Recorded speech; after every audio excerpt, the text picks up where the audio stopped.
আপনি এক মায়ের গর্ভে জন্ম নিয়েছেন, আপনি কিভাবে হবেন এটা তো উপরওয়ালা জানেন। তো আপনি এমন কাজটি কেন করলেন? আপনার বাচ্চা সাদা হয়েছে তে কি হয়েছে? সে কি জানতো আমার বাচ্চা সাদা হবে? আপনারা পাশে থাকবেন। বাচ্চা কেন সাদা হয়েছে? আসলে এই যে দেখেন, কানা খোড়া কিংবা ল্যাংড়া এরকম কিছু না, এরকম ফুটফুটে একটা বাচ্চা। জন্মের পরে বাবা একদিনও কোলে না নিয়ে মাকে দিয়েছে ডিভোর্স। এই যে এক অসহায় বোনকে দেখতে পাচ্ছেন, এই যে পাশের এই ভাঙা ঘরটায় এই বাচ্চাকে নিয়ে বসবাস করতেছে।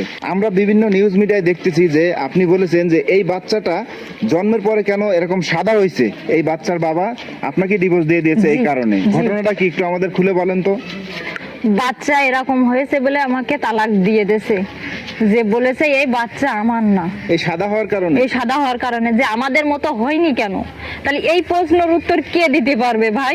কইছে কি বাচ্চা আমাদের মতো হয়নি কেন, সাদা কেন, আমাদের মতো হয়নি কেন, তাই বলে আমাকে তালাক দিয়ে দিয়েছে।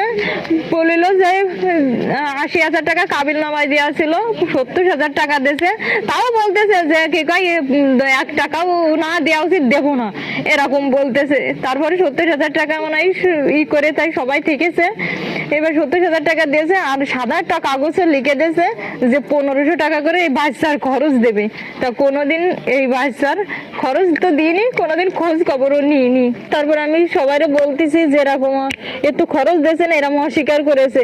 তখন আমার ভাবিরই বলার সাথে, আমার ভাবির সাথে আলোচনা করে আমার ভাবি নিয়ে তা ওই জায়গায় গিয়েছিল, যে বাচ্চাটা তো কথা বলার মতো হয়েছে, বড় হয়েছে, তাহলে দেখি বা আব্বু বলে যদি ডাক দেয় তাহলে হয়তো ছেলের মন নরম হয়ে যেতে পারে। তাই নিয়ে গেছিল। তা বলতেছে কি যে ও তো বিদেশ চলে গেছে। কছে বিদেশ চলে গেছে মানে? তা কছে হ্যাঁ বিদেশ চলে গেছে। কছে নাম্বারটা একটু দেন তাহলে। তা কইছে আমরা নাম্বার দেওয়া নিষেধ, আমরা নাম্বার দেবো না।